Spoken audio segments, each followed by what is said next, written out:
Good morning to all. Good morning, ma'am. Hi, good morning, ma'am. Yeah, good morning. Okay. Yeah, Nandini എവിടെയായിരുന്നു? കണ്ടില്ലല്ലോ. കഴിഞ്ഞ ക്ലാസ്സിലൊന്നും കണ്ടില്ല. അതെ, നന്ദിനെ കണ്ടില്ല. എവിടെയായിരുന്നു? ബിസി ആയിരുന്നു. ബിസി ആയിരുന്നു അല്ലെ? എവിടെയുണ്ട്? ഇന്നലെ കണ്ടില്ല ഞാൻ. Okay, good morning to all once again. കുറച്ച് late ആയിക്കോട്ടോ. Sorry for being late. കാരണം ഈ 10:30 ക്ലാസ്സിൽ ഓണർ സെലിബ്രേഷൻ ആയിരുന്നു. കുറച്ച് ലേറ്റ്. ഓക്കെ, അതുകൊണ്ടാണ് കേട്ടോ. അവർക്ക് ഇന്ന് സെലിബ്രേഷൻ മാറി. അണ്ട് നിങ്ങൾ നാളത്തെ പീരീഡ് എന്താ സെറ്റ് ആയോ? അല്ലാനോ കൊച്ചിന്റെ പ്രോഗ്രാം പിന്നെ എനിക്ക് തോന്നി ഞാൻ കണ്ടായിരുന്നു. പിന്നെ ഓണർ സെലിബ്രേഷൻ ഒക്കെ എടുത്തി സെറ്റ് ആയോ? അല്ലാനോ സെറ്റ് ആയില്ല.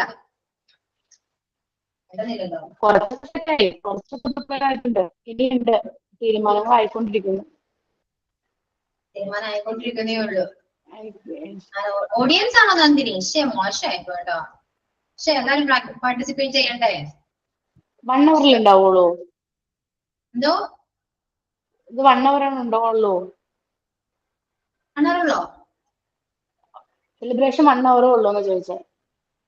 എന്തെങ്കിലും എക്സ്റ്റെൻഡ് ചെയ്യാം. നിങ്ങൾ പറഞ്ഞാൽ മതി. ആരാണ് നാളെ? മിലുമിസും പിന്നെ ആരാ? ആക്ച്വലി ഈ ആഴ്ച കുറച്ച് ഷഫ്ലിംഗ് നടന്നിട്ടുണ്ടല്ലോ. എന്തോ കേട്ടില്ല. ഒരു സെക്കൻഡ്. ഫർസാന കേൾക്കുന്നില്ലല്ലോ പറയുന്നത്. നല്ല മഴയാ ഇവിടെ. മഴയില്ല കേട്ടോ. ഫർസാന പറയുന്നത് കേൾക്കുന്നില്ല കേട്ടോ. കേൾക്കുന്നില്ലേ? ഇല്ല, ഇപ്പൊ കേൾക്കാം. ഞാൻ പുറത്താതാ പതിയെ സംസാരിക്കുന്നു. ഓക്കെ. പിന്നെ എന്തൊക്കെയുണ്ട്? ഇന്നൊന്നും മിണ്ടാതെ നിങ്ങളോട് മിണ്ടണ്ടെന്നെങ്കിലും പറഞ്ഞിട്ടുണ്ടോ? ഇനി മുതൽ ക്ലാസ്സിൽ സംസാരിക്കണ്ട പറഞ്ഞിട്ടുണ്ടാവില്ലെങ്കിലും. ഇല്ലല്ലോ. ഇല്ല. മുടക്കാണല്ലോ അവര്. മുടക്കാണോ? ആരോട് ചോദിക്കാൻ? അവന് മിണ്ടൊന്നുമില്ല. നജു ഇഷ്ട ക്ലാസ്സില്? ഇല്ല കുഴപ്പമൊന്നുമില്ല.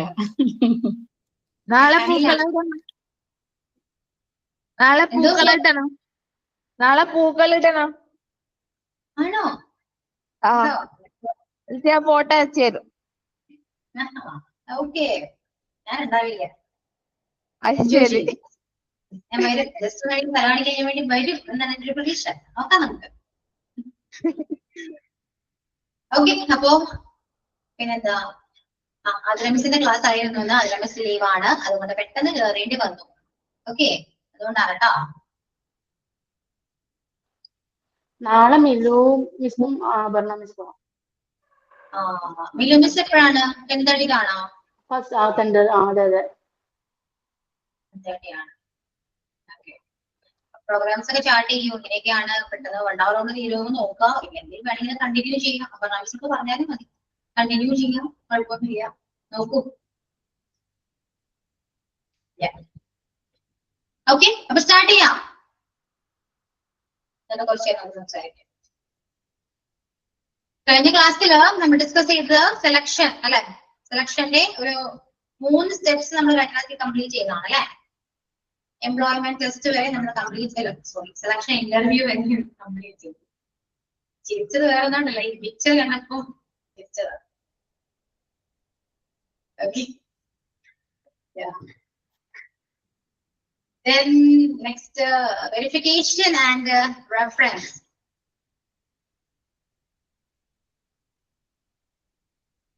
ഓക്കെ, അപ്പോ സ്റ്റാർട്ട് ചെയ്യാനട്ടാ. ശ്രദ്ധിച്ചിരിക്കാനാ. If applicants pass the selection interview, most firms examine their background and check their reference. Today, employers review applicants' backgrounds, legal history, reasons for leaving previous job, and even credit worthiness. അതായത് ഒരു ജോലിക്ക് നമ്മള് same process ഒക്കെ ഉണ്ടോ എനിക്കറിയില്ല. അപ്പൊ അവരെ background check ചെയ്യണം. മീൻസ് നമ്മുടെ സെലക്ഷൻ ഇന്റർവ്യൂ കഴിഞ്ഞു, നമ്മൾ സെലക്ട് ചെയ്തു, അതിനുശേഷം അവരുടെ ബാക്ക്ഗ്രൗണ്ട് ചെക്ക് ചെയ്യാം.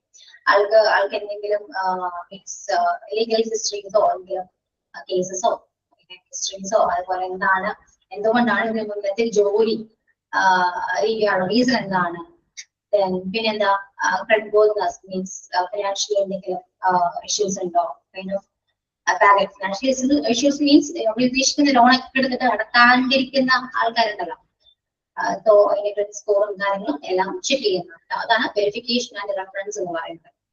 ക്ലിയർ ആണോ? ഈസി അല്ലേ? മനസ്സിലായില്ലേ? ഫിസിക്കൽ എക്സാമിനേഷൻ ഫിസിക്കലി ഫിറ്റ് ആണ്, അതായത് മെഡിക്കൽ ആണ് ഉദ്ദേശിക്കുന്നത് കേട്ടോ. മെഡിക്കൽ ആണ്, മെഡിക്കൽ ചെക്കപ്പ് ആണ്. A firm may demand an applicant to have a medical checkup to ensure he or she is physically able to perform job tasks. Usually, candidates notify the tester of any prescription drugs he or she is taking because these will show in the results.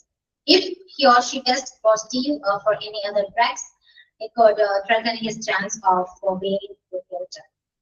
ആള് medically fit ആണോ എന്ന് check ചെയ്യാം. Okay, medically fit ആണോ എന്ന് check ചെയ്യേണ്ടതാണ്. So അതിനുള്ള എല്ലാ ടെസ്റ്റും കാര്യങ്ങളും ചെയ്യേണ്ടതാണ്. ഫിറ്റ് ആണോ, ഈ കൈൻഡ് ഓഫ് ഡ്രഗ്സ് യൂസ് ചെയ്യുന്നത് അതറിയാലോ. മെഡിക്കൽ ചെക്കപ്പ് ചെയ്യുമ്പോൾ എല്ലാം നമ്മൾ നോക്കുന്നതാണ്. മെഡിക്കൽ ഫിറ്റ് ആണെങ്കിൽ ഓക്കെ ആണ്. ഓക്കെ, അപ്പൊ പിന്നെ നെക്സ്റ്റ് എന്താണ്? ഫൈനൽ ഡിസിഷൻ ആണ്. The hiring manager usually asks for feedback from human resource and other employee who did a good job candidates. He or she may also review his or her notes and decide with the candidates the best fit of the position. So final decision എന്താണ്? Feedback ചോദിക്കുക. അവർ interview ചെയ്ത ഇന്റർവ്യൂവേഴ്സിനോടും അതുപോലെ തന്നെ human resource ഡിപ്പാർട്ട്മെന്റിനോടും ആ ഒരു particular പേഴ്സന്റെ അല്ലെങ്കിൽ ആ ഒരു കാൻഡിഡേറ്റിന്റെ ഫീഡ്ബാക്ക് ചോദിക്കുക. അവർ എങ്ങനെയാണ് ആള് ഈ പൊസിഷൻ ഫിറ്റ് ആണോ എന്ന് അവർ ഫീഡ്ബാക്ക് ഓക്കെ ആണെങ്കിൽ, ഫിറ്റ് ആണെങ്കിൽ, അത് ബെസ്റ്റ് ഫിറ്റ് പേഴ്സൺ ആണെങ്കിൽ, കാൻഡിഡേറ്റ് ആണെങ്കിൽ നമ്മൾ അവരെ റിക്രൂട്ട് ചെയ്യുന്നതാണ്. അതാണ് ഫൈനൽ ഡിസിഷൻ എന്ന് പറയുന്നത്. ക്ലിയർ അല്ലേ? എന്തൊക്കെയായിരുന്നു 6 സ്റ്റെപ്സ് എന്തൊക്കെയായിരുന്നു സെലക്ട് ചെയ്യുന്നതിന്റെ സെലക്ഷൻ പ്രോസസിന്റെ 6 സ്റ്റെപ്സ് എന്തൊക്കെയായിരുന്നു? First one is initial screening application. നമ്മൾ ഫോണിലൂടെ അവർ ഇന്റർവ്യൂ ചെയ്യുക, സ്ക്രീൻ ചെയ്യുക, ഇന്റർവ്യൂ ചെയ്യുക.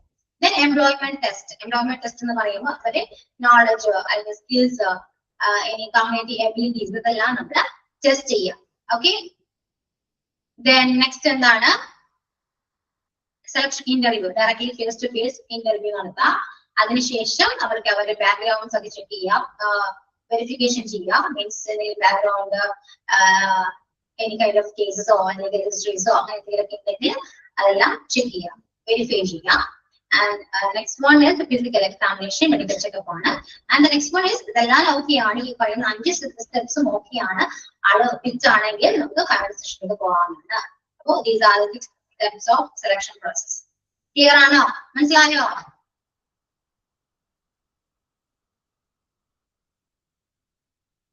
ജസ്റ്റ് ഒന്ന് വായിച്ചു നോക്കിയേ, ആ പോയിന്റ്സ് മാത്രം ഒന്ന് വായിച്ചു നോക്കൂ.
ഓക്കെ, കഴിഞ്ഞല്ലോ. ഈ ഒരു പോർഷനോട് വയ്ക്കാം, ഫൈനൽ ഡിസിഷൻ വയ്ക്കാം കേട്ടോ.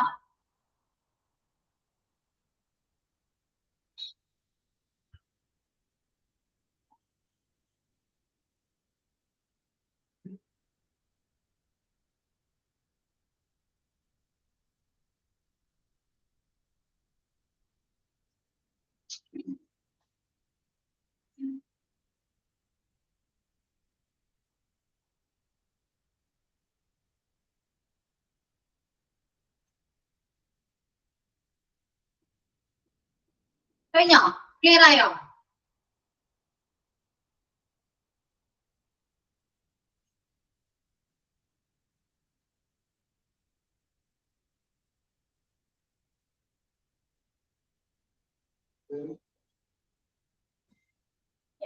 Next one. അപ്പൊ ഇത്രയേ ഉള്ളൂ കേട്ടോ നമ്മുടെ പേഴ്സണൽ മാനേജ്മെന്റ്. നമ്മളിപ്പോ പഠിച്ചുകൊണ്ടിരിക്കുന്നത് എന്താണ്? ഓരോ ഇതൊക്കെയാണ് ഫങ്ഷൻസ് ആയിരുന്നു അല്ലെ, എലമെന്റ്സ് ആണ്. ഓക്കെ, എലമെന്റ്സില് പേഴ്സണൽ മാനേജ്മെന്റ് നമ്മൾ കംപ്ലീറ്റ് ചെയ്തു. അത്രയേ ഉള്ളൂ.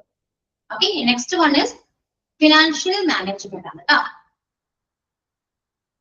അപ്പോ ഒരു സ്റ്റാഫിനെ സെലക്ട് ചെയ്യുക, ആ ഒരു പ്രോസസ്സ് വരെയേ ഉള്ളൂ ഒന്ന് പേഴ്സണൽ മാനേജ്മെന്റ് എന്ന് പറയുന്നത്. ക്ലിയർ അല്ലേ? Next point is financial management. Financial management is one very important task of management, and it deals with how to spend money and get maximum gains for the organization. Financial management is strategic planning, organizing, directing, and controlling of financial undertaking in an organization or an institute. It also involves applying management principles to the financial assets of an organization, while also applying a vital role in fiscal management.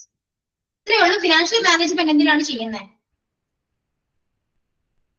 നമ്മൾ ഒരു organisation run ചെയ്യുന്നുണ്ടെങ്കിൽ, അല്ലെങ്കിൽ നമുക്ക് സ്വന്തമായിട്ട് ഒരു business സ്ഥാപനം ഉണ്ടെങ്കിൽ നമ്മൾ ഫിനാൻഷ്യൽ മാനേജ്മെന്റ് ചെയ്യേണ്ടത് വളരെ അത്യാവശ്യമാണ്. It's an important task. Okay, കാരണം how to manage money in an organization to get maximum benefit.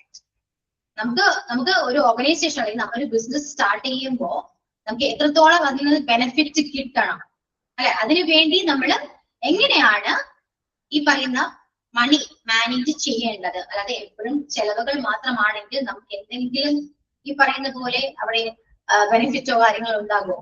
ഇല്ല. അല്ലെ, അതുകൊണ്ട് എങ്ങനെ സ്പെൻഡ് ചെയ്യണം, എങ്ങനെ സ്പെൻഡ് ചെയ്യണമെന്നും അത് എങ്ങനെ മാക്സിമം അല്ലെങ്കിൽ മാക്സിമം ഗെയിൻ ചെയ്യണമെന്ന് നമ്മൾ അറിഞ്ഞിരിക്കേണ്ടതാണ് അല്ലെ. ആ ഒരു പ്ലാനിങ് നമുക്ക് ഉണ്ടായിരിക്കണം. അല്ലാതെ ഫുള്ള് സ്പെൻഡിങ് മാത്രമാണെങ്കിൽ ലൈബിലിറ്റീസ് മാത്രമേ ഉണ്ടാവൂ, അല്ലാതെ കുറെ ഇൻകം ജനറേറ്റ് ചെയ്യാൻ നമുക്ക് പറ്റില്ല. അപ്പോൾ എങ്ങനെ സ്പെൻഡ് ചെയ്യണമെന്നും അതിൽ കൂടുതൽ സ്പെൻഡ് ചെയ്ത് കൂടുതൽ നമ്മൾ എങ്ങനെ ഗെയിൻ ചെയ്യണമെന്നും നമ്മൾ പ്ലാൻ ചെയ്യേണ്ടതാണ്. അതിനെയാണ് ഫിനാൻഷ്യൽ മാനേജ്മെന്റ് എന്ന് പറയുന്നത്. ഓക്കെ, അപ്പൊ ഫിനാൻഷ്യൽ മാനേജ്മെന്റ് സ്ട്രാറ്റജിക് അതിലൂടെ വരുന്ന എങ്ങനെയാണ് നമ്മൾ ആ ഫിനാൻഷ്യൽ മാനേജ്മെന്റ് പ്ലാൻ ചെയ്യുന്ന എങ്ങനെയൊക്കെയാണ്, ഏതൊക്കെ സ്ട്രക്ചറിലൂടെയാണ് പ്ലാൻ ചെയ്യണം, കറക്റ്റായിട്ട് ഓർഗനൈസ് ചെയ്യണം, ഡയറക്ട് ചെയ്യണം, കൺട്രോൾ ചെയ്യണം. എന്നാൽ മാത്രമാണ് എന്ത് അത് ഫിനാൻഷ്യലി നമുക്ക് നല്ല രീതിയിൽ ആ ഒരു ഓർഗനൈസേഷൻ അല്ലെങ്കിൽ ഇൻസ്റ്റിറ്റ്യൂട്ട് ആയിക്കോട്ടെ, ഏതൊരു ബിസിനസ് ഫേം ആയിക്കോട്ടെ, നമുക്ക് ഇൻകം ജനറേറ്റ് ചെയ്യാൻ പറ്റുള്ളൂ. ക്ലിയർ? മനസ്സിലായോ? അപ്പോ ഈ ഫിനാൻഷ്യൽ മാനേജ്മെന്റ് എന്ന് പറയുന്നത് role, it's an important role in an organization or institute. Clear അല്ലേ? എന്തിനാണ് ബിസിനസ് ഫേമിലേക്ക് ഒന്നും പോകേണ്ട ആവശ്യമൊന്നുമില്ല. നമ്മുടെ ഫാമിലി എടുത്താലും മതി. ഫാമിലിയിലും ഉണ്ട് ഈ ഫിനാൻഷ്യൽ മാനേജ്മെന്റ് ഇല്ലേ? മന്ത്ലി നമുക്ക് സാലറി കിട്ടുമ്പോൾ നമുക്കറിയാം എന്തൊക്കെ നമ്മൾ ആ ഒരു എമൗണ്ട് കിട്ടുമ്പോൾ അത് തീരുന്ന അറിയില്ല. കാരണം സേവിങ്സ് ഉണ്ടാവും, സ്പെൻഡിങ് ഉണ്ടാവും അല്ലെ. എല്ലാം നമ്മള് ഫിനാൻഷ്യൽ മാനേജ്മെന്റ് അല്ലെങ്കിൽ എന്താ നമ്മള് ക്യാഷിന്റെ കാര്യങ്ങളെല്ലാം കുറച്ചും നല്ല ഹാൻഡിൽ ചെയ്യേണ്ടത്. അവിടെ മെനനെ കുറിച്ച് പറയുന്നതാണ്. എന്നാലും ഓക്കെ, അപ്പൊ ഫിനാൻഷ്യൽ മാനേജ്മെന്റ് എന്താണെന്ന് ക്ലിയർ അല്ലേ? മനസ്സിലായില്ലേ? അത്രയേ ഉള്ളൂ കേട്ടോ. അപ്പൊ ആ ഒരു പോയിന്റ് ജസ്റ്റ് ഒന്ന് വായിച്ചു വെക്കുക, ആ ഒരു പാരാഗ്രാഫ് ഒന്ന് വായിച്ചു വെക്കുക എല്ലാവരും.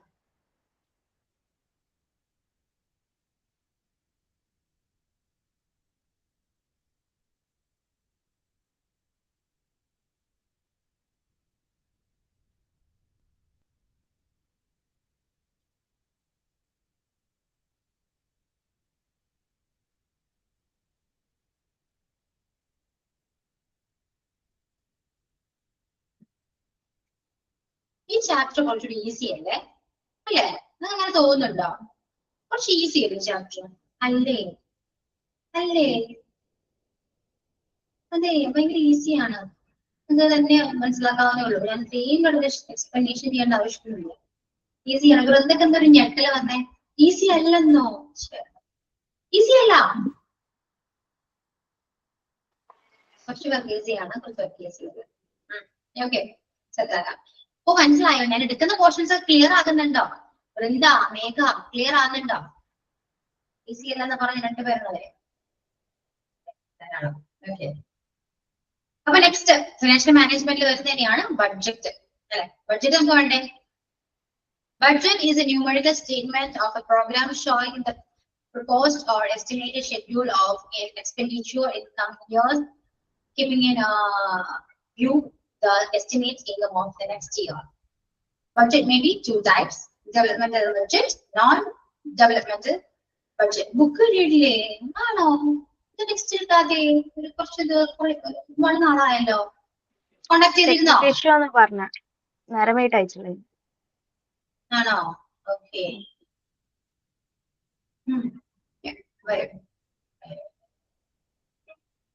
Technical issue. കാരണം എനിക്ക് ഇതിനെ കുറിച്ച് അറിയില്ല കേട്ടോ.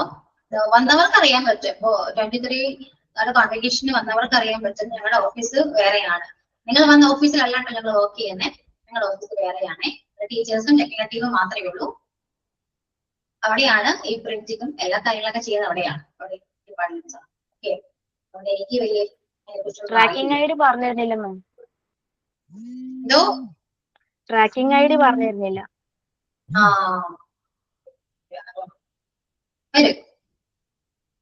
ഓക്കെ, അപ്പൊ ബഡ്ജറ്റ് എന്ന് പറയുന്നത് എന്താ? Budget is a financial plan for next year. അടുത്ത വർഷത്തേക്കുള്ള ഫിനാൻഷ്യൽ പ്ലാൻ ആണ് ബഡ്ജറ്റ് എന്ന് പറയുന്നത്. How much money will come in and how much will be spend. നമ്മള് എത്രത്തോളം മണി നമുക്ക് വരണം എന്നതും നമ്മൾ എങ്ങനെ സ്പെൻഡ് ചെയ്യണമെന്നത് നമ്മൾ ഓൾറെഡി നമ്മൾ പ്ലാൻ ചെയ്ത് ഡിസൈഡ് ചെയ്ത് വെക്കും. അതാണ് ബഡ്ജറ്റ് എന്ന് പറയുന്നത്. ശരിയല്ലേ? നമുക്കൊരു ബഡ്ജറ്റ് ഇല്ലേ?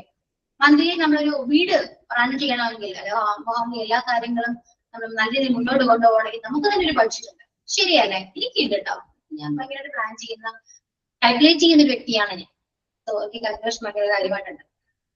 കണക്കിൽ വീക്കാണെങ്കിൽ ഇങ്ങനത്തെ കാര്യത്തിൽ കാൽക്കുലേഷൻ ചെയ്യാൻ പറ്റും. ഓക്കെ, അപ്പൊ ബഡ്ജറ്റ് ഉണ്ട്.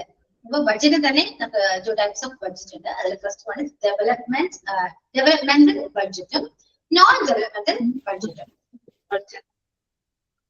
കുടുംബിനി, വൃന്ദ കുടുംബിനി അല്ല എന്നാണോ? ആരുടല്ലേ വൃന്ദ? ആണല്ലോ, എല്ലാവരും കുടുംബിനിയാണ്.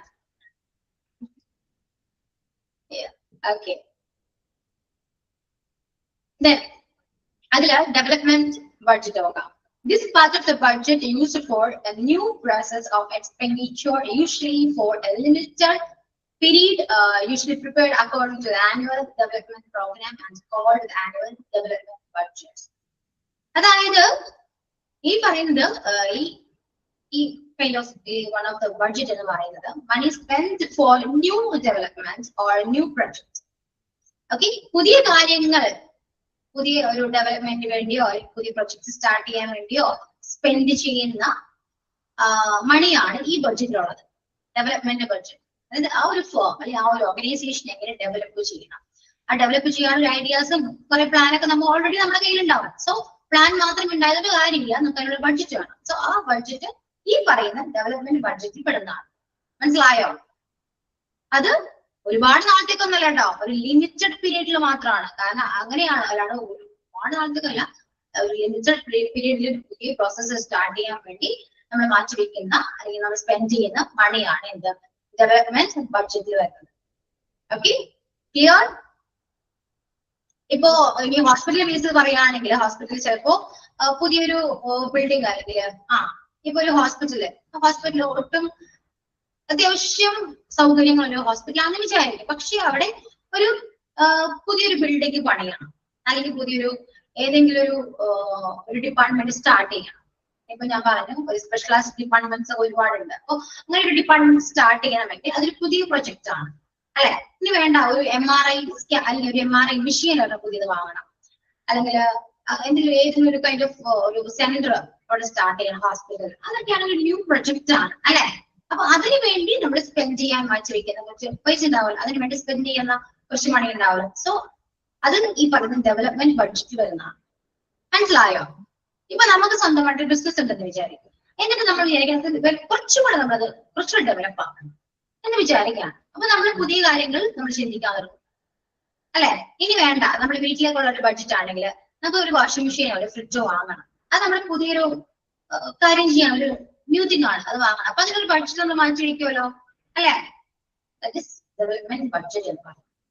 മനസ്സിലായോ? ഇനിയിപ്പോ ഓണത്തിന്റെ കാര്യം പറയാം.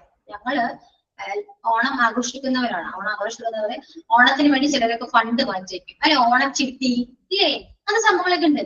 ഓണത്തിന് വേണ്ടി ഒരു ഫണ്ട് ഒക്കെ മാറ്റി വെക്കും. അത് ഓണത്തിന് നമുക്ക് സ്പെൻഡ് ചെയ്യാനുള്ള പണിയല്ലേ അല്ലേ. കുറെ ലിമിറ്റഡ് പീരീഡ്, നമ്മൾ ഒരു ഓണത്തിന്റെ ഒരു 5 ദിവസത്തിനുള്ളിൽ ആ സംഭവം നമ്മൾ തീർക്കും. ഡ്രസ്സ് എടുക്കുന്നു, പല പല കാര്യങ്ങൾ, ആഘോഷങ്ങൾ അല്ലെ, സദ്യ ഒരുക്കണം, പൂക്കളോർണം. അപ്പൊ അതിനൊക്കെ അത്യാവശ്യം മണി വേണം. പൈസ ചെയ്യണമെന്നുണ്ടെങ്കിൽ ഇപ്പൊ പൂക്ക വാങ്ങാൻ ചെന്നാൽ അറിയാൻ പറ്റും. ഓണ സെലിബ്രേഷൻ മുല്ലപ്പൂ വാങ്ങാൻ പോലും എത്ര രൂപയൊക്കെ അറിയോ. അങ്ങനെയാണ്. പിന്നെ ഡ്രസ്സ് എടുക്കണം, സ്റ്റിച്ചിങ്ങിന് എമൗണ്ട് കൊടുക്കണം, ഒരുപാട്. അപ്പൊ അതിനൊരു ഫണ്ട് വേണം അല്ലെ. ആ ഫണ്ട് നമ്മള് ചിലര് കുറേശ്ശെ കൂട്ടി കൂട്ടി വെക്കുന്നു, ചിലര് ആ ഒരു എമൗണ്ട് നമ്മൾ ചിലപ്പോ എന്തെങ്കിലും നമ്മൾ മാറ്റി വെക്കുന്നു. ആ ഒരു ബഡ്ജറ്റിനെയാണ് ഡെവലപ്മെന്റ് ബഡ്ജറ്റ്. ഇത് ഡെവലപ്മെന്റ് അല്ല കേട്ടോ, ഇത് ഡെവലപ്മെന്റ് അല്ല, എന്നാലും പുതിയ കാര്യങ്ങൾ ചെയ്യുന്നതാണ് അല്ലെ. അതാണ് ഡെവലപ്മെന്റ് ബഡ്ജറ്റ് എന്ന് പറയുന്നത്. ഇനി നോൺ ഡെവലപ്മെന്റ് ബഡ്ജറ്റ് എന്താ? This is the part of the budget which an organisation is of its non development activities. ഇത് ഒരു പുതിയൊരു ഡെവലപ്മെന്റ് വേണ്ടി, ഇംപ്രൂവ്മെന്റിന് വേണ്ടിയോ ചിലവാക്കാൻ വെക്കുന്ന അല്ലെങ്കിൽ സ്പെൻഡ് ചെയ്യാൻ വെക്കുന്ന ഒരു കൈൻഡ് ഓഫ് ബഡ്ജറ്റ് അല്ല കേട്ടോ. Okay, money spending for running the existing work, not for new project. നിലവിലത്തെ കാര്യങ്ങൾ റൺ ചെയ്ത് പോകാൻ വേണ്ടി മാറ്റിവെക്കുന്ന മണിയാണത്, അല്ലാതെ പുതിയ പ്രൊജക്ട് സ്റ്റാർട്ട് ചെയ്യാനല്ല. ഒരു ഓർഗനൈസേഷൻ സ്റ്റാർട്ട് ചെയ്യുന്ന ഒരു ബിസിനസ് കൊണ്ടുപോകുന്നുണ്ടെങ്കിൽ അത് ആ ഓർഗനൈസേഷൻ വർഷങ്ങളോളം കണ്ടിന്യൂ ചെയ്യണ്ടേ അല്ലെ. അപ്പൊ ആ ഡെയിലി പോകേണ്ട കാര്യങ്ങൾ അല്ലെങ്കിൽ അന്നന്ന് പോകേണ്ട കാര്യങ്ങൾ എല്ലാം ചെയ്യാൻ വേണ്ടി യൂസ് ചെയ്യുന്ന, സ്പെൻഡ് ചെയ്യുന്ന മണിയാണ് ഇതിൽ വരുന്നത്. റെഗുലർ അല്ലെങ്കിൽ റെഗുലർ എക്സ്പെൻസസ് എന്ന് പറയാം. റെഗുലറിൽ നമുക്ക് ഒരുപാട് ചിലവും കാര്യങ്ങളുണ്ട്. അപ്പൊ ആസ് എ ഫാമിലി പോകാൻ നമുക്ക് ദിവസങ്ങളോളം ചിലവുകളുണ്ട് ഇല്ലേ. അല്ലാതെ അല്ലല്ലോ. എപ്പോഴും ഡെവലപ്മെന്റ് മാത്രമല്ല, അല്ലാണ്ട് നമ്മൾ മന്ത്ലി ഒരു മാസത്തിൽ ഒരു ദിവസം സ്പെൻഡ് ചെയ്യുന്നതല്ലോ. അപ്പൊ ഡെയിലി റെഗുലർ ബേസിസിൽ നമുക്ക് ഒരുപാട് എക്സ്പെൻസ് വരുന്നുണ്ട്, നമ്മൾ മണി അതിനനുസരിച്ച് സ്പെൻഡ് ചെയ്യുന്നുണ്ട്. അതാണ് നോൺ ഡെവലപ്മെന്റ് ഈ ബഡ്ജറ്റ് എന്ന് പറയുന്നത്. ഇപ്പൊ ഹോസ്പിറ്റലിൽ പറയുകയാണെങ്കിൽ എപ്പോഴും ക്യാഷ് വേണ്ട ഒരു കാര്യം. മന്ത്ലി ആണെങ്കിൽ പോലും ഇപ്പോ ഇലക്ട്രിസിറ്റി ബില്ല് വരും, മെയിൻ്റെനൻസ് വരും, അപ്രതീക്ഷിതമായുള്ള മെയിൻ്റെനൻസ് ഒക്കെ വരാം, ക്ലീനിങ് എന്തെങ്കിലും ചാർജസ് വരാം, അതുപോലെ മെഡിസിൻസിന്റെ ചാർജസ് വരാം, സ്റ്റാഫിന് സാലറീസ് വരാം. ഇതെല്ലാം നോൺ ഡെവലപ്മെന്റൽ ബഡ്ജറ്റ് ആണ്. അത് ഡെവലപ്മെന്റിന് വേണ്ടി മാറ്റി വെക്കുന്നതല്ലോ, ഇത് ഡെവലപ്മെന്റ് അല്ല അല്ലെ. റെഗുലർ ആയിട്ട് ചെയ്യേണ്ട ഒരു കാര്യങ്ങളൊക്കെ തന്നെയാണ്. കാരണം സ്റ്റാഫിനാണെങ്കിൽ മന്ത്ലി ആണ്, സ്റ്റാഫിനെ ബേസ് ചെയ്ത് മന്ത്ലി ആവും കൊടുക്കുന്നെങ്കിൽ അത് ആ ഒരു ഹോസ്പിറ്റലിൽ ഡെയിലി പോകുന്ന പ്രോസസ് ആണ് അല്ലെ. എല്ലാ സ്റ്റാഫും ഒരേ ദിവസമായിരിക്കും ജോയിൻ ചെയ്തിട്ടുണ്ടാവുക, അല്ലല്ലോ. അപ്പൊ ആ ഒരു ഹോസ്പിറ്റലിനെ സംബന്ധിച്ചിടത്തോളം ആ ഒരു മന്ത്ലി തന്നെ ഡെയിലി എല്ലാ ഓരോ സ്റ്റാഫിന് സാലറി കൊടുക്കുന്നുണ്ടാകും, ശരിയല്ലേ. അപ്പൊ അത് ഒരു റെഗുലർ പ്രോസസ് ആണ്. അപ്പൊ അതിനെയാണ് നമ്മൾ നോൺ ഡെവലപ്മെന്റൽ ബഡ്ജറ്റ് എന്ന് പറയുന്നത്. ക്ലിയർ ആണോ? ഓക്കെ, അപ്പൊ ജസ്റ്റ് ഒന്ന് വായിച്ചു നോക്കൂ ബഡ്ജറ്റ്. ഓക്കെ,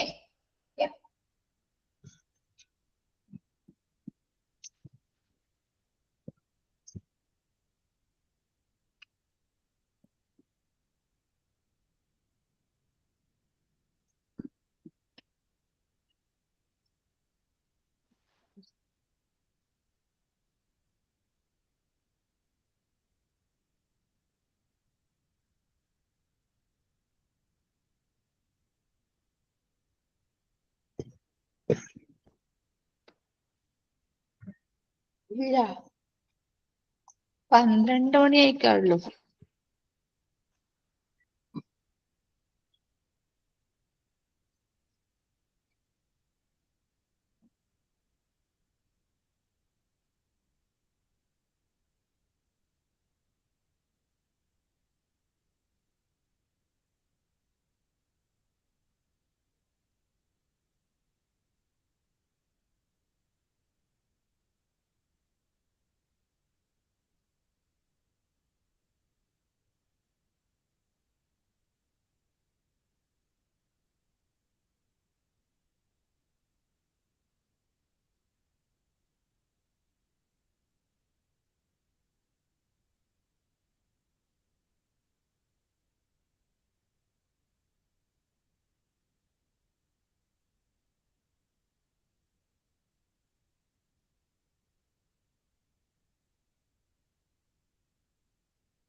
ഓക്കെ, കംപ്ലീറ്റ് ആയോ? കഴിഞ്ഞോ?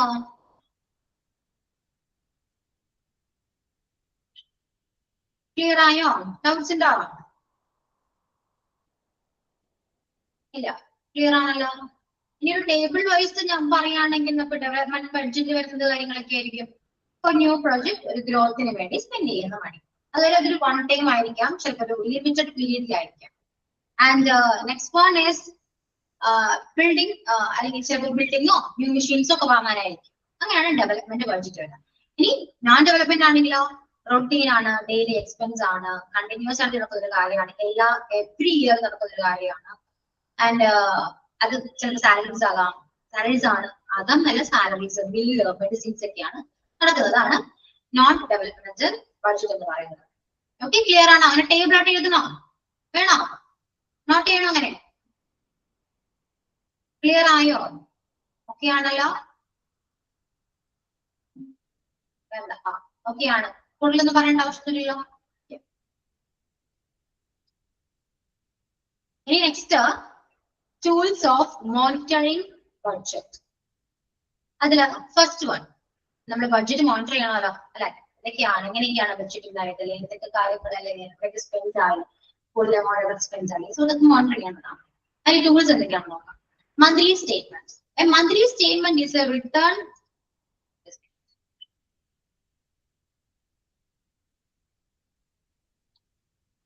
A monthly statement is a return record prepared by a financial institution, usually once a month, listing all credit card transactions for an account, including purchase, payment, fees, and finance charge. It may be made to consumers or provided electronically login. എന്താണ് monthly statement എന്ന് പറയുന്നത്? Monthly എത്രത്തോളം transactions അവിടെ നടന്നു എന്ന് അറിയണം അല്ലെ? ഒരുപാട് ഇപ്പൊ പല കാര്യങ്ങൾക്ക് വേണ്ടി, ഇപ്പൊ ഹോസ്പിറ്റലാണെങ്കിൽ ഹോസ്പിറ്റൽ ബേസിൽ പറയുകയാണെങ്കിൽ പല കാര്യങ്ങൾക്ക് വേണ്ടി പല രീതിയിൽ എമൗണ്ട് സ്പെൻഡ് ചെയ്തിട്ടുണ്ടാകാം. സോ അതിനെല്ലാം ട്രാൻസാക്ഷനും ഉണ്ടാകും അല്ലെ? സോ ആ ട്രാൻസാക്ഷനും ആ ഒരു സ്റ്റേറ്റ്മെന്റ്, മന്ത്ലി നമ്മുടെ സ്റ്റേറ്റ്മെന്റ്, ഇപ്പൊ നമ്മുടെ ബാങ്ക് അക്കൗണ്ട് എടുക്കുകയാണെങ്കിൽ നമ്മൾ മന്ത്ലി സ്റ്റേറ്റ്മെന്റ് എടുക്കുകയാണെങ്കിൽ അറിയാൻ പറ്റും നമുക്ക് എവിടേക്ക് ഇൻകം വന്നു, അവിടെ നിന്ന് സ്പെൻഡ് ആയി, ഒരു പ്രൂഫ് നമ്മുടെ കയ്യിലുണ്ടാകും. അത് തന്നെയാണ് എവിടെയും പറയുന്നത്. സോ കൈൻഡ് ഓഫ് ഒരു റിട്ടേൺ റെക്കോർഡ് ആണ് ഈ മന്ത്ലി സ്റ്റേറ്റ്മെന്റ് എന്ന് പറയുന്നത്. എവിടേക്ക് ചെലവായി, എന്തൊക്കെയാണ് യൂഷ്വലി ഒരു മാസം ഉണ്ടായ ചെലവുകളും, അല്ലെങ്കിൽ ഇങ്ങോട്ടേക്ക് എന്തിനു വേണ്ടിയിട്ടൊക്കെയാണ് ചെലവ് ചെയ്തത്, ചിലപ്പോൾ പർച്ചേസ് ആകാം, പേയ്മെന്റ് ആകാം, ഫീസ് ആകാം, എന്താണെങ്കിൽ പോലും അത് ഇൻകം വന്നതും പോയതും അല്ലെ, അതിനെയാണ് സ്റ്റേറ്റ്മെന്റ് എന്ന് പറയാം. അപ്പൊ ഒരു സ്റ്റേറ്റ്മെന്റ് അത് വളരെ ഇമ്പോർട്ടന്റ് ആണ് കേട്ടോ. ഓക്കെ,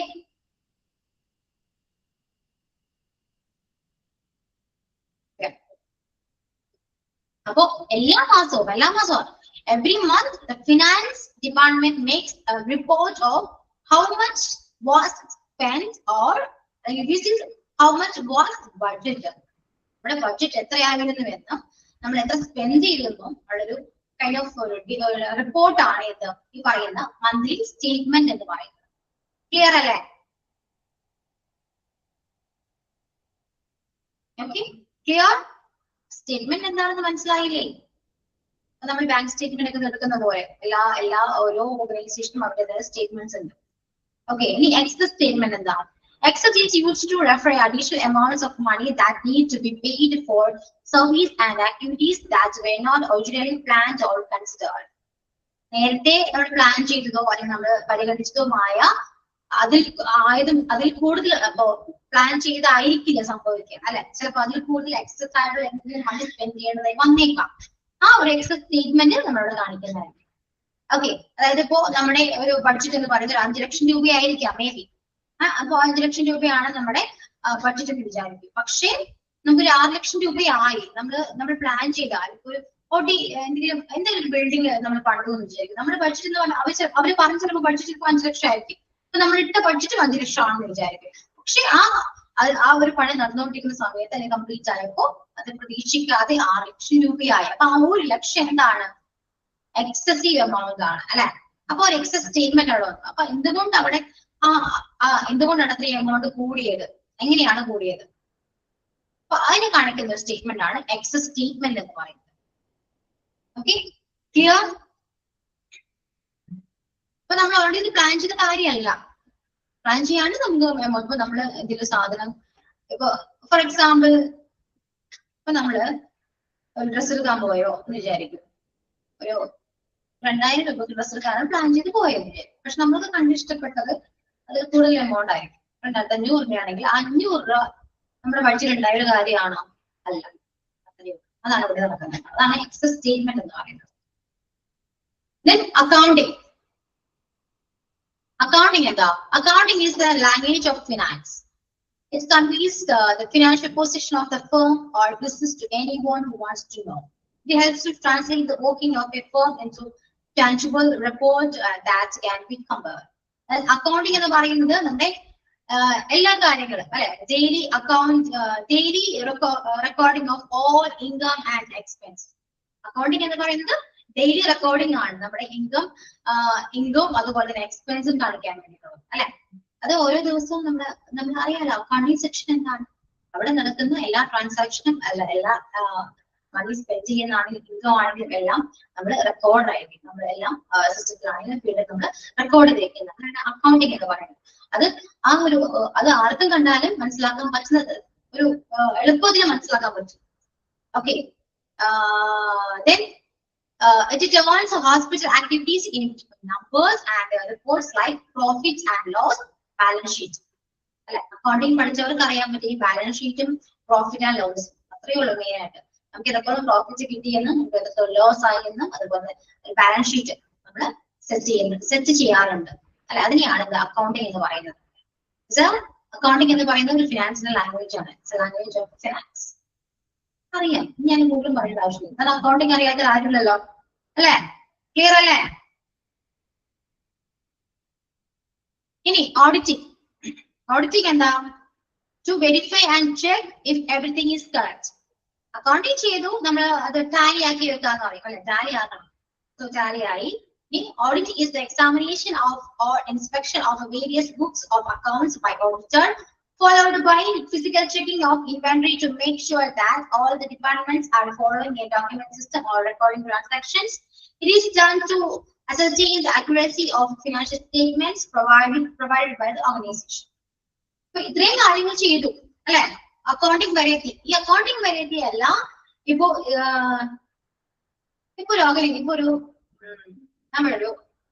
നമുക്കൊരു ബിസിനസ് ഉണ്ട്. ബിസിനസ് ഉണ്ടെങ്കിൽ നമ്മൾ എല്ലാ കാര്യങ്ങളും എല്ലാ ദിവസവും വന്ന് ചെക്ക് ചെയ്യണമെന്നൊന്നുമില്ല. ശരിയല്ലേ? നമുക്ക് വിശ്വസപ്പെട്ടാലും വിശ്വസ്തനായ കുറച്ച് എംപ്ലോയീസും സ്റ്റാഫും നമ്മുടെ കൂടെ ഉണ്ടെങ്കിൽ നമ്മൾ അവരെ വിശ്വസിച്ച് എല്ലാ കാര്യങ്ങളും ഏൽപ്പിച്ച് ചിലപ്പോൾ നമ്മൾ കുറച്ച് മാറി നിൽക്കാം. നമ്മൾ എപ്പോഴും പോയി ചെക്ക് ചെയ്യാനില്ല അല്ലെ. പക്ഷെ ചിലപ്പോൾ മന്ത്ലിയോ ഒക്കെ നമ്മൾ വന്ന് നോക്കും. വന്ന് നോക്കുന്ന എന്തായിരിക്കും? ഈ പറയുന്ന അക്കൗണ്ടിങ്. ശരിയല്ലേ? നമ്മളെല്ലാം ചെക്ക് ചെയ്യും. എവിടേക്കാണ് എന്തൊക്കെ പ്രോഫിറ്റ്സ് വന്നു, എന്തൊക്കെ ലോസ് വന്നു, എല്ലാം നമ്മൾ ചെക്ക് ചെയ്യും. അതിനെയാണ് ഓഡിറ്റിംഗ് എന്ന് പറയുന്നത്. ഇപ്പോ വർഷത്തിലാണെങ്കിലും ഓഡിറ്റിംഗ് ഉണ്ടാവാറുണ്ട് അല്ലെ, ബാങ്കിലാണെങ്കിലും മന്ത്ലി ആണെങ്കിലും ഇപ്പോൾ ഓഡിറ്റിംഗ് നടത്തും. ഓഡിറ്റിംഗ് എന്താണ്? ഇതുപോലെ ചെക്ക് ചെയ്യുന്നതാണ്. ആ ഡോക്യുമെന്റ്സ് എല്ലാം കറക്റ്റ് ആണോ, ട്രാൻസാക്ഷൻ ഒക്കെ കറക്റ്റ് ആയിട്ട് എന്തെങ്കിലും നമ്മൾ മിസ്റ്റേക്സ് ഫയൽ ചെയ്യോ. സോ അങ്ങനെ ചെയ്യാം. നമ്മൾ എല്ലാ രീതിയിലും ചെക്ക് ചെയ്യുന്നതാണ്. ഇൻസ്പെക്ഷൻ ആണെന്ന് പറയാം, ഇവാലുവേഷൻ എക്സാമിനേഷൻ ആണെന്ന് പറയാം. അതിനെയാണ് ഓഡിറ്റിംഗ് എന്ന് പറയുന്നത്. ഇതെല്ലാം കറക്റ്റ് ആണോ എന്നറിയാൻ വേണ്ടിയുള്ളതാണ് കേട്ടോ. അപ്പൊ ഈ പ്രോസസ് എല്ലാം ക്ലിയർ ആയോ? ഇതാണ് ഫിനാൻഷ്യൽ മാനേജ്മെന്റ് എന്ന് പറയുന്നത് കേട്ടോ. ഫിനാൻഷ്യൽ മാനേജ്മെന്റ് പറയുന്നത് ബഡ്ജറ്റ് ആണ്, മെയിൻലി വരുന്ന ബഡ്ജറ്റ് ആണ്. ബഡ്ജറ്റ് തന്നെ രണ്ടായിട്ട് നമ്മൾ ഡിവൈഡ് ചെയ്തിട്ടുണ്ട്. ഡെവലപ്മെന്റ് ബഡ്ജറ്റ് എന്നും നോൺ ഡെവലപ്മെന്റ് ബഡ്ജറ്റ് എന്നും. അതിൽ തന്നെ എന്താണ് ടൂൾസ് ഉണ്ട്, എങ്ങനെയാണ് ഈ ബഡ്ജറ്റ് മോണിറ്റർ ചെയ്യുക. ആ ടൂൾസിൽ വരുന്നതാണ് എന്ത്? Monthly statement, excess statement, accounting, auditing. Clear ആയോ? അത്രയും പോർഷൻസ് മനസ്സിലായോ?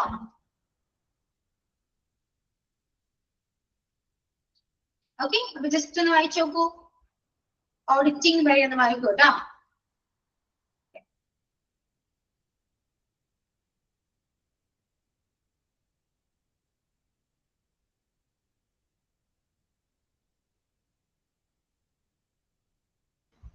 ഇനി നമ്മൾ ഇതിന് ഷോർട്ട് ചെയ്ത് പറയുകയാണെങ്കിൽ മന്ത്ലി സ്റ്റേറ്റ്മെന്റ് എന്ന് പറയുന്നത് to track spending every month.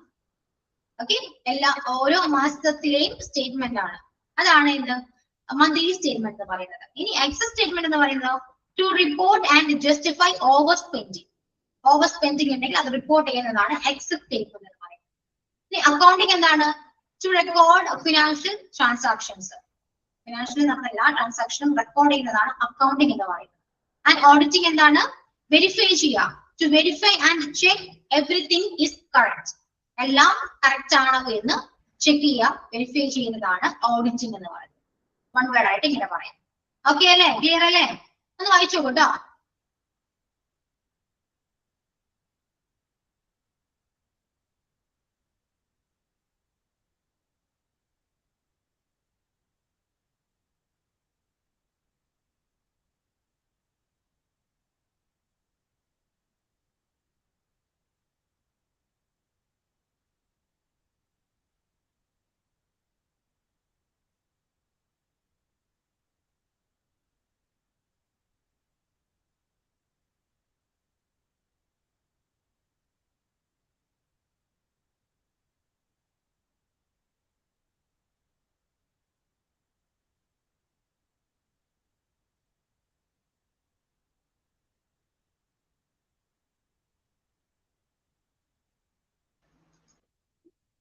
Okay, clear ആണോ? ബോറടിക്കുന്നുണ്ടോ? ഞാൻ കണ്ടിന്യൂ ചെയ്യട്ടെ? ബോറടിച്ചോ? എടുക്കുന്ന പോർഷനൊക്കെ ബോറടിക്കുന്നുണ്ടോ? അതാണോ പറഞ്ഞു? ബോറടിക്കുന്നുണ്ടോ? നീ കണ്ടിന്യൂ ചെയ്യണം. എന്താ ചെയ്യണ്ടേ? നീ സംസാരിച്ചിരിക്കണോ? എന്ത് വേണം? ബോറടിക്കുന്നില്ല. എടുക്കുന്ന പോർഷനൊക്കെ മനസ്സിലാവുന്നുണ്ടോ? ക്ലിയർ ആണോ? എന്താണെങ്കിലും ഓപ്പണായിട്ട് പറയൂട്ടോ. ക്ലിയർ അല്ലേ? സ്ട്രെങ്ത് കുറയുന്നുണ്ട്, അതുകൊണ്ട് ചോദിച്ചാണ്. ബോറടിക്കുന്നുണ്ടോ അല്ലെങ്കിൽ മനസ്സിലാവുന്നിട്ടാണോ എന്താണ് അറിയില്ല. പറയൂ. ക്ലാസ് ഇന്നൊക്കെ ഇൻട്രസ്റ്റിംഗ് അല്ലേ? ക്ലിയർ ആണ്. സ്ട്രെങ്ത് വളരെ കുറവാണ് ക്ലാസ്സിൽ. എന്ത് പറ്റി? കുറച്ച് ദിവസമായിട്ട് അങ്ങനെ തന്നെ കാണുന്നത്. കുറച്ച് കുട്ടികളേ ഉള്ളൂ, ഒരു 20 താഴേക്കേ ഉള്ളൂ.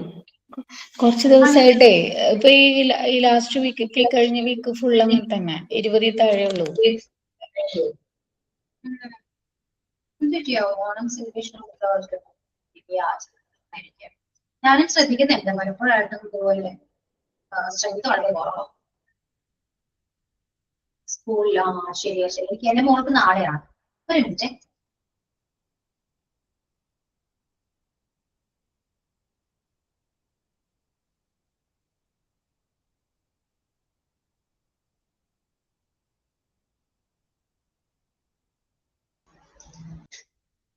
അപ്പോ സെലിബ്രേഷൻ ആണ്, എല്ലാവർക്കും സെലിബ്രേഷൻ ആണ്. അപ്പൊ എന്റെ മോൾക്ക് നാളെയാണ്. സ്മാർട്ട് 3-ല് തിങ്കളാഴ്ചയാണ്, നെക്സ്റ്റ് മൺഡേ ആണ് സെലിബ്രേഷൻ. ഇവിടെയാണെങ്കിൽ എല്ലാ ക്ലാസ്സിലും നാളെയാണ് സെലിബ്രേഷൻ. എന്താണല്ലേ 20 ബാച്ച് എക്സാം ആയതുകൊണ്ടായിരിക്കും അല്ലെ? ശരി, അവർക്ക് എക്സാം ആണ്. 25th ബാച്ചിന് എക്സാം ആണ്, ചിലപ്പോൾ അതുകൊണ്ടായിരിക്കും. പഠിക്കുന്ന പിള്ളേരാണേ. ഞങ്ങൾ പഠിക്കുന്ന പിള്ളേരല്ലേ? ആണെന്നല്ലേ ഞാൻ പറഞ്ഞേ. പിള്ളേരാണെങ്കിലാ ഞാൻ പറഞ്ഞേ. നല്ല പിള്ളേരാ. ഫുൾ ടൈം പഠിപ്പായതുകൊണ്ട് അവൻ എന്നോട് സംസാരിക്കാന്. ഫുൾ ടൈം പോയില്ല, ചുമ്മാ പറഞ്ഞാട്ടോ. ഇവിടെ നന്നായി ശ്രദ്ധിച്ച് പഠിക്കുന്നവരാണ്. വെച്ചിട്ട് ഉത്സവ കാര്യങ്ങളൊന്നും ഉണ്ടാവില്ല അവർക്ക്. നല്ല കുട്ടികളാണ്. ഓക്കെ, അപ്പൊ ഞാൻ നെക്സ്റ്റ് ടോപ്പിക് എടുക്കട്ടെ? സ്റ്റാർട്ട് ചെയ്യട്ടെ? മെറ്റീരിയൽ മാനേജ്മെന്റ് ആണ് കേട്ടോ. അപ്പൊ നമ്മുടെ പേഴ്സണൽ മാനേജ്മെന്റ് കഴിഞ്ഞു, അതുപോലെ ഫിനാൻഷ്യൽ മാനേജ്മെന്റ് കഴിഞ്ഞു. നെക്സ്റ്റ് മെറ്റീരിയൽ മാനേജ്മെന്റ് ആണ് കേട്ടോ.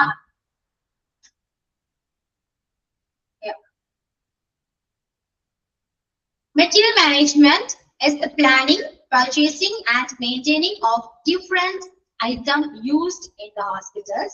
The job of a hospital administration is to ensure. Hospital administrator ആണ് കാര്യങ്ങളൊക്കെ ശ്രദ്ധിക്കേണ്ടത്. എന്താണ്, എന്തൊക്കെ സാധനങ്ങളാണ് ഹോസ്പിറ്റൽസ് ആവശ്യമായിട്ടുള്ളത് അല്ലെ? അപ്പൊ കറക്റ്റ് ആയിട്ടും ഹോസ്പിറ്റലിൽ ആവശ്യമുള്ള എന്ത് ചെറിയ തിങ്സ് ആണെങ്കിൽ പോലും അത് എന്തോ എന്ന് ഉറപ്പ് വരുത്തേണ്ടതാണ്. ഇല്ലെങ്കിൽ അത് എന്ത് ചെയ്യണം? പർച്ചേസ് ചെയ്യണം. എന്തെങ്കിലും മെയിൻറ്റെയിൻ ചെയ്യുന്നുണ്ടെങ്കിൽ, മെയിൻ്റെനൻസ് ഉണ്ടെങ്കിൽ അത് മെയിൻറ്റെയിൻ ചെയ്യേണ്ടതാണ്. അതൊക്കെയാണ് അഡ്മിനിസ്ട്രേറ്റർ ചെയ്യേണ്ട അവരെന്തെങ്കിലും റെസ്പോൺസിബിലിറ്റി എന്ന് പറയാം. അപ്പൊ മെറ്റീരിയൽ മാനേജ്മെന്റ് എന്താണ്? ഹോസ്പിറ്റലിൽ ആവശ്യമായ മെറ്റീരിയൽസ് വാങ്ങാൻ പ്ലാൻ ചെയ്യുക, പർച്ചേസ് ചെയ്യുക, പറയുന്ന പോലെ എക്യുപ്മെന്റ്സോ മെഷീൻസോ എന്തെങ്കിലും കംപ്ലൈൻസ് ഉണ്ടെങ്കിൽ അതൊക്കെ മെയിൻറ്റെയിൻ ചെയ്യുക. മെയിൻ്റെനൻസ് ഇമ്പോർട്ടന്റ് ആണ്. Okay, clear? അപ്പൊ ഇതിന്റെ മെയിൻ ഗോൾഡൻ റൂൾ എന്ന് പറയുന്നത് എന്താണ്? The supply of right thing at the right place at the right time and at right cost. Okay. ആവശ്യമായ സാധനങ്ങൾ ആവശ്യമായ സമയത്തും ആവശ്യമായ സ്ഥലത്തും എത്തിക്കേണ്ടതാണ്. അത് ഒരുപാട് കോസ്റ്റ് വരുന്നില്ല. കൃത്യമായ ക്വസ്റ്റ്യൻ. അതാണ് എന്റെ മെയിൻ ഗോൾഡൻ റൂൾ എന്ന് വേണമെങ്കിൽ പറയാം. ഓക്കെ, അതിൽ വരുന്നതാണ് എന്ത് ഈ പറയുന്ന 6 തിങ്സ്. ഇതൊക്കെയാണ് correct planning, sticking to time needs, correct purchasing procedures, standardisation, stock control tools, documentation. Okay, അപ്പൊ അതെന്തൊക്കെയാണ്? First one correct planning. ഒരു വ്യക്തമായ പ്ലാനിങ് വേണം. ചുമ്മാ കയറി എല്ലാ സാധനങ്ങളും പർച്ചേസ് ചെയ്ത് കാര്യമൊന്നുമില്ല അല്ലെ. എന്താണ് അവിടെ ഇല്ലാത്തത് അത് നോക്കി നോട്ട് ചെയ്ത് നമ്മൾ അത് മാത്രം കറക്റ്റ് പർച്ചേസ് ചെയ്യും. അതായത് ഒരു വർഷത്തേക്ക് അല്ലെങ്കിൽ ഒരു മാസത്തേക്ക് നമുക്ക് എന്തെല്ലാം സാധനങ്ങൾ അവിടെ ആവശ്യമാണ്. ഫോർ എക്സാമ്പിൾ നമുക്ക് ഗ്ലൗസ് എടുക്കാം. ഒരു 1000 ഗ്ലൗസ് നമുക്ക് ഒരു മാസം ആവശ്യമാണ്.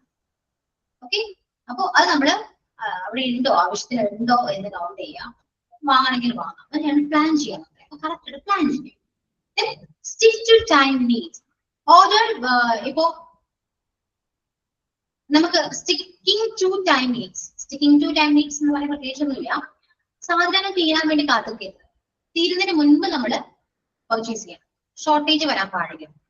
Okay, order before stock finishes. No emergency shortage. ഇവിടെ എമർജൻസി ഷോർട്ടേജ് ഒന്നും വരാൻ പാടില്ല. സ്റ്റോക്ക് ഫിനിഷ് ആവണതിന് മുന്നേ തന്നെ നമ്മൾ എന്ത് ചെയ്യണം? പർച്ചേസ് ചെയ്യേണ്ടതാണ്. അതാണ് സ്റ്റിക്കിംഗ് ടു ടൈം നീഡ്സ് എന്ന് പറയുന്നത്. ക്ലിയർ ആണോ? ഇനി കറക്റ്റ് പർച്ചേസിംഗ് പ്രൊസീജിയർ. നമുക്ക് എന്തെല്ലാം കാര്യങ്ങളാണ് ഞാൻ നേരത്തെ പറഞ്ഞത്, എന്തൊക്കെയാണ് പർച്ചേസ് ചെയ്യേണ്ടത്? അതിന് ടെൻഡർ എടുക്കണം, കൊട്ടേഷൻ, അതുപോലെ ക്വാളിറ്റി ചെക്ക്. ഇതാണ് കറക്റ്റ് പർച്ചേസിംഗ് പ്രൊസീജിയർ എന്ന് പറയുന്നത്. സാധനങ്ങൾ ചുമ്മാ പർച്ചേസ് ചെയ്ത കാര്യമുണ്ടോ? വാങ്ങുന്ന സാധനങ്ങൾ നല്ലതാണോ നോക്കണ്ടേ അല്ലെ? ക്വാളിറ്റി ചെക്ക് നടത്തുന്നാലോ അല്ലെ? എന്നിട്ട് നമ്മൾ വാങ്ങുള്ളൂ. ഇപ്പൊ ഒരു ഡ്രസ് എടുക്കാൻ പോയാൽ പോലും നമ്മൾ എന്തെല്ലാം കാര്യം ശ്രദ്ധിക്കുന്നുണ്ട്. അതിന്റെ വില ഓക്കെ ആണോ, അത് ആ വിലക്കുള്ളതുണ്ടോ അല്ലെ? ഇതൊക്കെ നമ്മൾ ചെക്ക് ചെയ്യില്ലേ? അതാണ് കറക്റ്റ് പർച്ചേസിംഗ് പ്രൊസീജിയർ എന്ന് പറയുന്നത്. ഈ 3 പോയിന്റ് ക്ലിയർ ആണോ? മനസ്സിലായോ? മനസ്സിലായില്ല? മനസ്സിലായി. And next 3 point, standardization, stock control tools, documentation. എന്താണ് സ്റ്റാൻഡർഡൈസേഷൻ? നമ്മള് ഒരു പ്രൊഡക്റ്റ് വാങ്ങിച്ചു. ആ പ്രൊഡക്റ്റ് നമുക്ക് ഇഷ്ടമായി. ഒരു കമ്പനിയുടെ പ്രൊഡക്റ്റ് നമ്മൾ വാങ്ങിച്ചു. ആ കമ്പനിയുടെ പ്രൊഡക്റ്റ് നമുക്ക് ഓക്കെയാണ്. നമ്മൾ എന്ത് ചെയ്യണം? അത് തന്നെ യൂസ് ചെയ്യാൻ നോക്കാം. അത് തന്നെ യൂസ് ചെയ്യും. ഇനി വേറൊരു പ്രൊഡക്റ്റ് വാങ്ങി പരീക്ഷിക്കാൻ നിൽക്കരുത്. മനസ്സിലായോ? അത് ഹോസ്പിറ്റലിനെ ബേസ് ചെയ്ത് ഞാൻ പറയാണ്. ഒരു പ്രൊഡക്റ്റ് നമ്മൾ വാങ്ങി, ഒരു സെയിം കമ്പനിയുടെ ഒരു പ്രൊഡക്റ്റ് നമ്മൾ യൂസ് ചെയ്തുകൊണ്ടിരിക്കുകയാണ്. അത് ഓക്കെ ആണെങ്കിൽ വേറൊരു കമ്പനിയോട് നമുക്ക് വേണ്ടി വാങ്ങാം. അങ്ങനെ പരീക്ഷിക്കാൻ നിൽക്കരുത്. അതിനെയാണ് സ്റ്റാൻഡർഡൈസേഷൻ എന്ന് പറയുന്നത്. Okay, using same company to reduce confusion. ആ ഒരേ കമ്പനി തന്നെ നമ്മൾ യൂസ് ചെയ്യും. കമ്പനി പ്രൊഡക്ട്സ് തന്നെ നമ്മൾ യൂസ് ചെയ്യും. ഓക്കെ, വേറെ എന്താണ് ആ ഒരു കൺഫ്യൂഷൻ ഉണ്ടാക്കാൻ വേണ്ടി വേറെ ടൈപ്പിലേക്കോ അല്ലെങ്കിൽ നമ്മൾ പോകാൻ ആവശ്യമില്ല. സ്റ്റാൻഡർഡൈസേഷൻ എന്ന് പറയുന്നത്. നമ്മളിപ്പോ ഹോസ്പിറ്റലാണെങ്കിൽ നമ്മൾ ഒരുപാട് കാര്യങ്ങൾ നമ്മൾ യൂസ് ചെയ്യുന്നുണ്ട്. മെഡിസിൻസ് ആയിക്കോട്ടെ, എക്യുപ്മെന്റ്സ് ആയിക്കോട്ടെ, മെഷീൻസ് ആയിക്കോട്ടെ, ഇനി അതർ ഇൻസ്ട്രുമെന്റ്സ് ആയിക്കോട്ടെ അല്ലെ, എല്ലാം നമ്മൾ ഓൾറെഡി നമ്മൾ യൂസ് ചെയ്യുന്ന ഒരു കാര്യമാണ്. അപ്പൊ വേറൊരു കമ്പനി വരുമ്പോൾ നമ്മളത് വാങ്ങി യൂസ് ചെയ്യുന്നത് അത് നമുക്ക് കൺഫ്യൂഷൻ ഉണ്ടാകാൻ ചാൻസ് ഉണ്ട്. വർക്ക് ആവോ എന്ന് പറയാം, അത് കൺഫ്യൂഷൻ ആണ് അല്ലെ. അപ്പൊ അതിന് നിൽക്കാതെ നമ്മൾ സെയിം കമ്പനി തന്നെ യൂസ് ചെയ്യുക. അതാണ് സ്റ്റാൻഡർഡൈസേഷൻ എന്ന് പറയുന്നത്. ഓക്കെ, സെയിം കമ്പനി തന്നെ പർച്ചേസ് ചെയ്യാം. Okay, then stock control tools. നമ്മുടെ കയ്യിലുള്ള സ്റ്റോക്സ് എല്ലാം ഓക്കെ ആണോ? അത്യാവശ്യം ആവശ്യമായ എല്ലാ കാര്യങ്ങളും എല്ലാ സ്റ്റോക്സും ഉണ്ടോ എന്ന് ചെക്ക് ചെയ്യേണ്ടതാണ്. ഇല്ലെങ്കിൽ എന്ത് ചെയ്യണം? പർച്ചേസ് ചെയ്യണം. സോ സ്റ്റോക്ക് എപ്പോഴും നമ്മൾ മാനേജ് ചെയ്യേണ്ടതാണ് കേട്ടോ. അതാണ് സ്റ്റോക്ക് കൺട്രോൾ ടൂൾസ് എന്ന് പറയുന്നത്. ഓക്കെ, എല്ലാ ഇൻവെന്ററീസും ഉണ്ടോ എന്ന് ചെക്ക് ചെയ്യണം. Okay, then documentation. അപ്പോ ബിൽസ് അല്ലെ, keeping bills, stock register, index book, അതാണ് ഡോക്യുമെന്റേഷൻ എന്ന് പറയുന്നത്. അപ്പൊ എല്ലാ കാര്യങ്ങളും വാങ്ങുമ്പോഴാണെങ്കിൽ എല്ലാ റെക്കോർഡ്സ് ഉണ്ടാവുമല്ലോ അല്ലെ. അതുപോലെ ബില്ലാണെങ്കിലും അതിന്റെ ബില്ലും കാര്യങ്ങളും, അതുപോലെ എന്തെങ്കിലും സ്റ്റോക്സ് ഉണ്ട് അതിന്റെ രജിസ്റ്റർ അല്ലെ, എല്ലാം ഉണ്ടാവുമല്ലോ. അതിനെയാണ് ഡോക്യുമെന്റേഷൻ എന്ന് പറയുന്നത്. അപ്പൊ ഇതിനെയാണ് മെറ്റീരിയൽ മാനേജ്മെന്റ് എന്ന് പറയുന്നത്. മെയിൻലി എന്താണ് അവിടെയുള്ള തിങ്സോ മെറ്റീരിയൽസോ എക്യുപ്മെന്റ്സോ എല്ലാം പർച്ചേസ് ചെയ്യുക. എങ്ങനെ ഇത് ചെയ്യണം, എങ്ങനെയാണ് പർച്ചേസ് ചെയ്യേണ്ടത്, ഏത് കമ്പനിയാണ് സുഹൃത്തുക്കൾ പ്ലാൻ ചെയ്യുക. അങ്ങനെ എന്തെങ്കിലും മെറ്റീരിയൽ പരമായി എന്തെങ്കിലും കാര്യങ്ങളൊക്കെ ഉണ്ടെങ്കിൽ അതെല്ലാം മാനേജ് ചെയ്യുന്നതാണ് മെറ്റീരിയൽ മാനേജ്മെന്റ് എന്ന് പറയുന്നത് കേട്ടോ. ഓക്കെ ആണോ? ക്ലിയർ ആണോ? ജസ്റ്റ് നോക്കിയേ പോയിന്റ്സും ഞാൻ പറഞ്ഞ എക്സ്പ്ലനേഷൻ തമ്മിൽ ചിലപ്പോൾ ബന്ധം ഉണ്ടെന്ന് തോന്നില്ല. അതായത് സ്റ്റിക്കിംഗ് ടു ടൈം നീഡ്സ് എന്നൊക്കെ പറഞ്ഞ പോലെ അതെന്താണ് കേൾക്കുമ്പോൾ എന്തോ സംഭവം തന്നെയായിരിക്കും. പക്ഷെ സ്റ്റിക്കിംഗ് ടു ടൈം നീഡ്സ് എന്ന് പറയുന്നത് പ്രൊഡക്ട്സ് തീരുന്നേക്കാൾ മുന്നേ നമ്മൾ പർച്ചേസ് ചെയ്യണം, അത്രയേ ഉള്ളൂ. ഓക്കെ, അപ്പൊ ജസ്റ്റ് ഒന്ന് വായിച്ചു നോക്കൂ.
ഓക്കെ, കേട്ടോ?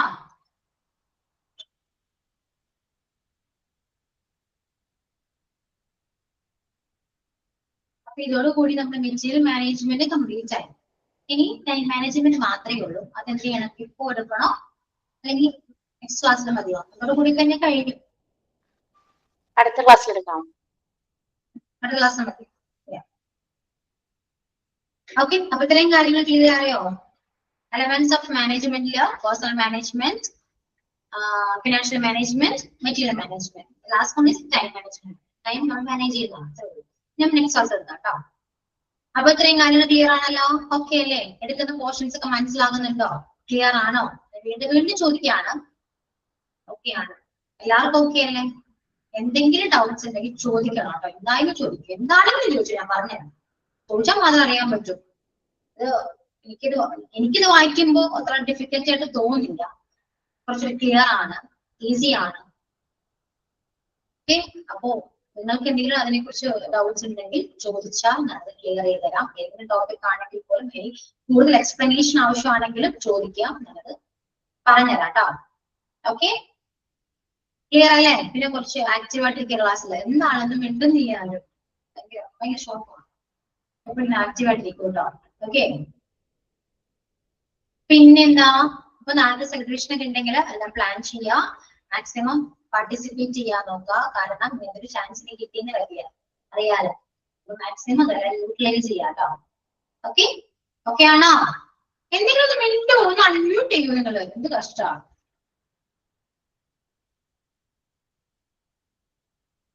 ഇങ്ങനെയാണെങ്കിൽ ഞാൻ ക്ലാസ്സിൽ മിണ്ടില്ല കേട്ടോ. ഞാനിതൊരു ക്ലാസ് എടുത്ത് പോകും, ഒന്നും ചോദിക്കില്ല, ജസ്റ്റ് വരാം. Okay, good morning to all എന്ന് പറഞ്ഞ് ഞാൻ ക്ലാസ് അങ്ങനെ സ്റ്റാർട്ട് ചെയ്യും. ഒന്നും ചോദിക്കില്ല കേട്ടല്ലോ. അങ്ങനെ പറയല്ലോ മിസ്സേ, പുറത്താണല്ലോ മിണ്ടാത്തേ. ഞാൻ അങ്ങനെ ചെയ്യുമ്പോഴേ നിങ്ങൾക്ക് അത് മനസ്സിലാവും. ഡിസ്റ്റർബൻസ് ആണോ? ഓക്കെ, ഞാനങ്ങനെ ചെയ്യുമ്പോഴാണ് മനസ്സിലാവാം.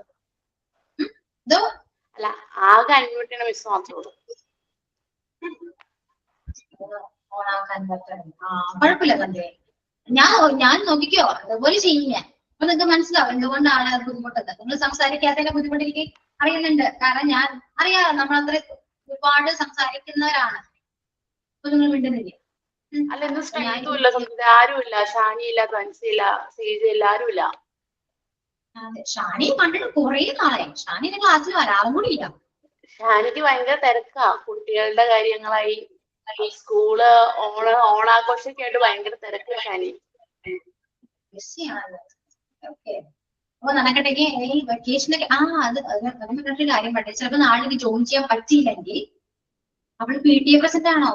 വെറുതെ നടക്കട്ടെ. അപ്പൊ ഇനി നാളെ എങ്ങനെ ജോയിൻ ചെയ്യാൻ പറ്റില്ലെങ്കിൽ ചിലപ്പോ മാക്സിമം ഞാൻ വന്ന് ജോയിൻ ചെയ്യും. വന്നില്ലെങ്കിൽ അഡ്വാൻസ്ഡ് ഹാപ്പി ഓണം. വീക്കെൻഡ് അല്ലെങ്കിൽ വെക്കേഷൻ നന്നായിട്ട് എൻജോയ് ചെയ്യാം അവര്.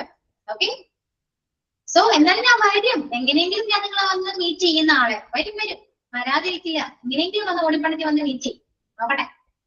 ഓക്കെ, ഓ മിസ്സില്ലാതെ എന്ത് സെലിബ്രേഷൻ. അതെ, വിശ്വസിച്ചു ഞാനത്. അപ്പൊ നാളെ എല്ലാവരും അതിനനുസരിച്ചുള്ള ഡ്രസ്സപ്പ് ഒക്കെ ചെയ്ത് ക്യാമറ ഓൺ ചെയ്യണം കേട്ടോ. ഓക്കെ, അതിനൊക്കെ റെഡി ആയിട്ട് വരണം എല്ലാവരും, കേട്ടല്ലോ. ഇനിയിപ്പോ നല്ല ഡ്രസ്സപ്പ് അല്ലെങ്കിൽ ക്യാമറ ഓൺ ചെയ്യാൻ പറ്റുന്ന രീതിയിൽ ഡ്രസ്സിങ് ചെയ്തിരിക്കും. ക്യാമറ ഓൺ ചെയ്യണം കേട്ടോ എല്ലാവരും.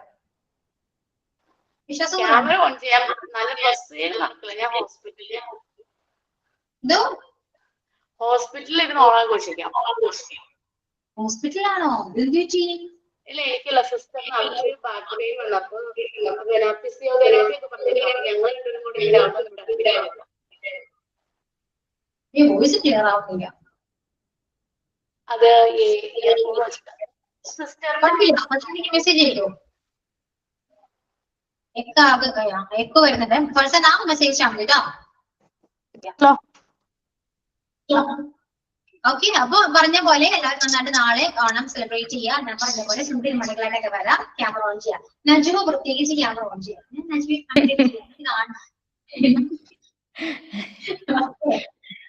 സുന്ദരിയുടെ വരും എല്ലാവരും. അപ്പൊ ശരി, നാളെ കാണാം. നാളെ ഞാൻ വരും, ഞാൻ എങ്ങനെയും വരും. Okay, so bye to all, see you next class. Okay, bye. Then advance happy Onam. Bye to all. Okay, bye bye ma'am. Take care.